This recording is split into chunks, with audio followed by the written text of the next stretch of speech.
Le message du jour vous est présenté par notre frère Marc.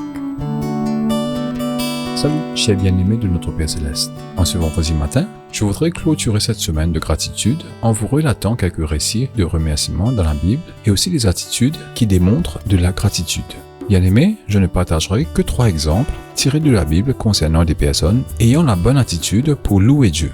Il s'agit du roi David, Anne, la mère de Samuel, et du lépreux samaritain. Pour David et Anne, je vous donnerai les références comme devoir pour le week-end à venir, que vous pourrez également partager avec vos familles. Le roi David, 2 Samuel, chapitre 6, verset 1 à 23. Veuillez lire tout le chapitre.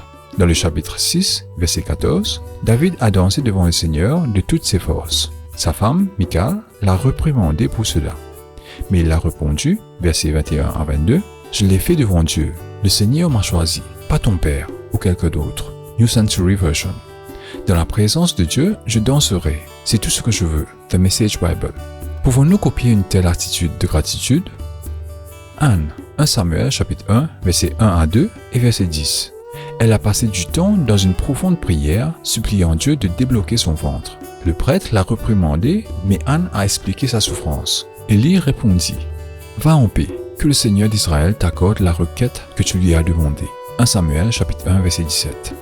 Dieu a répondu à la prière de Anne et lui a accordé le désir de son cœur. Elle a donné naissance à un fils et l'a nommé Samuel. Nous n'avons pas à imaginer la joie vécue par Anne ou la gratitude qu'elle a ressentie envers Dieu. 1 Samuel chapitre 2 verset 1 à 10 affiche son attitude de gratitude. Veuillez lire toute la prière et la louange. Pouvons-nous copier son exemple?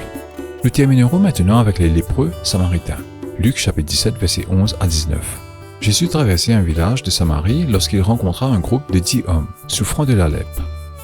Les hommes ont crié afin que Jésus ait miséricorde sur eux. Jésus a entendu leurs cris et les a guéris. Il a ordonné aux hommes de se montrer aux prêtres de la localité afin qu'ils puissent être purifiés cérémonieusement. Les hommes ont fait ce qu'on leur a demandé. Puis 9 d'entre eux se sont séparés. Peut-être sont-ils partis pour célébrer leur guérison. C'est ce que beaucoup font. Peut-être avaient-ils l'intention de partager la bonne nouvelle avec leurs proches. Peut-être avaient-ils simplement envie de rejoindre la société et de commencer leur nouvelle vie. Le 10e lépreux avait probablement des plans similaires, mais il avait quelque chose d'autre à faire avant. Selon Luc chapitre 17 verset 15 à 16, il est retourné et d'une voix forte, il a glorifié Dieu et est tombé face contre terre aux pieds de Jésus, lui remerciant. Jésus est ému par la réponse de cet homme qui a dû être récompensé pour cela. Mis à part la guérison elle-même, parce qu'il a parcouru bien plus pour exprimer sa gratitude, reconnaissance. Le 10e lépreux a pu se connecter avec le Seigneur d'une manière profonde.